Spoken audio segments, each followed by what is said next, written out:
It isn't hard to imagine a world where you and everyone you know can be destroyed without warning at a push of a button.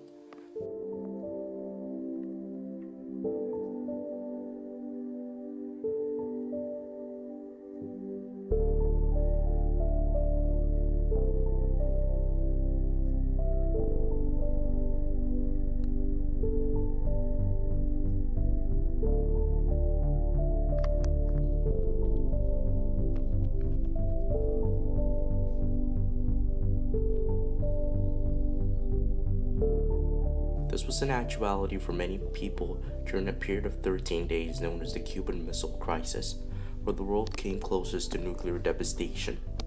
Three major people to remember in this conflict are former US President John F. Kennedy, former Soviet Premier Nikita Khrushchev, and Prime Minister of Cuba and later President of Cuba Fidel Castro. Though allied in World War II, after the defeat of Nazi Germany and the disagreement on the future of Germany, the United States and the Soviet Union became bitter rivals who constantly competed for dominance over the other. In 1946, Germany was divided into two. The Soviet Union controlled the East Bloc and the Western Bloc was controlled by the US and Western Allies. A key part of the rivalry was the nuclear arms race. Both nations expanded their nuclear arsenal, and in October 1959, to deter invasion attempts from the Soviets, the US placed nuclear-tipped Jupiter missiles in Turkey, located approximately 150 miles from the Soviet Union. This move threatened the Soviet Union, but an opportunity to get even with America soon arose.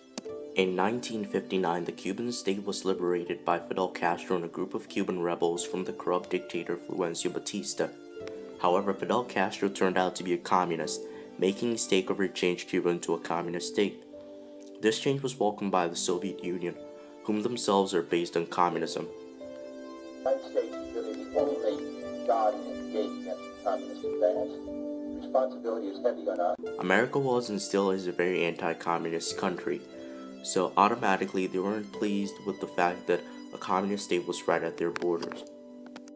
The President of America at that time, Dwight Eisenhower, placed an embargo on Cuba and decided that Fidel Castro had to be taken care of. So he authorized the CIA to create and sponsor a group of Cuban exiles to invade Cuba and overthrow Fidel Castro. This group was known as Brigade 2506. Dwight Eisenhower could not see the invasion mission through since his term ended and JFK became president. However, the invasion plan still proceeded, and on April 17, 1961, the invasion plan was launched from Nicaragua to the Bay of Pigs on the coast of Cuba. In a span of 24 hours, over 100 of the exiles were killed, and more than 1,100 were captured. This was a big loss for America and a huge win for Castro. JFK was blamed for the failure of this mission since he did not provide the rebels air support, believing such an act would show America's involvement in the invasion. Nevertheless, America's involvement was revealed, and after the invasion attempt, Fidel Castro was convinced that he needed military support from the Soviet Union. Nikita Khrushchev swiftly agreed and secretly started sending nuclear missiles and military equipment to Cuba. His reasons for doing this was to counteract US missiles that were in Turkey and to have a bargaining chip to force West Berlin into joining East Germany. On October 14, 1962, a U-2 spy plane took multiple photos of nuclear missile sites under construction in Cuba. The following day, the U.S. intelligence personnel analyzed the plane's data and found out that the Soviets were building medium-range ballistic missile sites in Cuba. President Kennedy was briefed on the present situation. Secret meetings were held by President Kennedy and a group of government officials later known as the Executive Committee of National Security Council, or EXCOM for short. These meetings were secretly recorded by President Kennedy. During these meetings, the President and the EXCOM discussed options to deal with the missiles in Cuba. These options consisted of inaction, diplomacy, airstrikes, invasion, and a blockade. The majority of military personnel pushed for a full-scale invasion into Cuba. JFK, however, did not favor any aggressive moves, believing such an action would make America look like, in his own words, trigger happy cowboys, and give the Soviets a justifiable reason to overrun West Berlin. A U-2 spy plane discovered intermediate-range ballistic missile sites in Cuba. This made matters worse since such a missile could virtually reach almost any state in North America. President Kennedy decided on the naval blockade but changes the name to a quarantine since the term blockade was an act of war.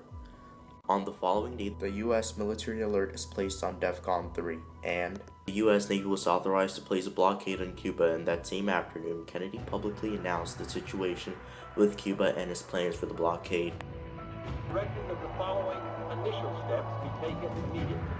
First, to halt this offensive buildup, a strict quarantine on all offensive military equipment under shipment to Cuba is being initiated. All ships of any kind bound for Cuba, from whatever nation or port, where they found to contain cargoes of offensive weapons, be turned back. Most Americans, after hearing the news, were worried for their safety. The speech placed them in a state of deep concern. The U.S. Navy moved in to put a blockade on Cuba. Some of the Soviet vessels challenged the blockade, but most of the ships with military supplies turned around. U.S. Ambassador Adlai Stevenson confronts Soviets about missiles in Cuba at the United Nations, and conflict between U.S. and Soviet vessels built to a dangerous level, and for the first time in U.S. history, the Strategic Air Command is placed at DEFCON 2, a state of military readiness one step away from nuclear warfare. Letters were sent back and forth from the White House to the Kremlin as both leaders tried to communicate and reason with one another, knowing any blunder could potentially mean a nuclear holocaust for this world. On the following day, Fidel Castro sent a letter to Nikita Khrushchev urging him to launch a nuclear strike against the U.S. Nikita Khrushchev ignores this letter and sends a message to JFK with an offer to end the crisis, asking the U.S. to lift the quarantine and pledge not to invade Cuba in exchange for the removal of Soviet missiles from the island of Cuba.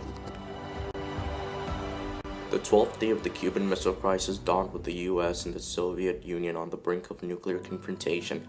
That morning, a Soviet ship was hit by depth charges from a U.S. Navy ship, which wanted the submarine to surface. The people on the submarine thought war had begun and prepared to launch a nuclear torpedo. This decision had to be made by 3 officials. 2 of them agreed, but Vasily Arkhipov, the second in command, refused and saved the day.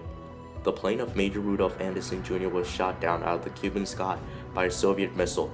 This death made both powers realize things were getting out of control. Nikita Khrushchev sent a second message implying that any proposed deal must have the removal of U.S. missiles in Turkey. After a tense discussion with the ex-com, JFK ignores Khrushchev's second message and responded to the first message instead. Kennedy wrote a message to Khrushchev with steps to remove missiles from Cuba and a pledge to not invade Cuba. This critical message was sent through his brother, Attorney General Robert F. Kennedy, who met with Soviet Ambassador Anatoly Dobrynin to finalize this compromise. Robert Kennedy indicated that America was already planning to remove their missiles in Turkey, but the removal of the missiles in Turkey could not reach the public's ears and must be kept secret. The Soviets began to dismantle their missiles by November 1962, and on the following April, the U.S. removed their missiles from Turkey. Obviously, having no voice in this compromise, a lesson Cuba drew from the crisis was not to trust neither superpower, hence the deterioration of Soviet-Cuban relations after the crisis. The U.S. kept their promise to not invade Cuba and lifted the blockade. However, the embargo on Cuba stayed and is still active to this very day. After bringing the world so close to the abyss of destruction, a hotline was established between the White House and the Kremlin for better communication. Both nations began to take some control over their nuclear weapons, and in less than a year after the crisis ended, representatives of the United States and the Soviet Union signed the Limited Nuclear Test Treaty ban. The 13 days of the Cuban Missile Crisis is without a doubt one of the most dangerous periods in the history of man. If the people involved in this crisis did not try to find a compromise to this grave conflict and allow things to escalate, the world we know today would be drastically different. The Cuban Missile Crisis will forever hold importance in history as a lesson on the dangers of nuclear weapons, the insecurity of world peace and affairs, and the complex art of conflict and compromise.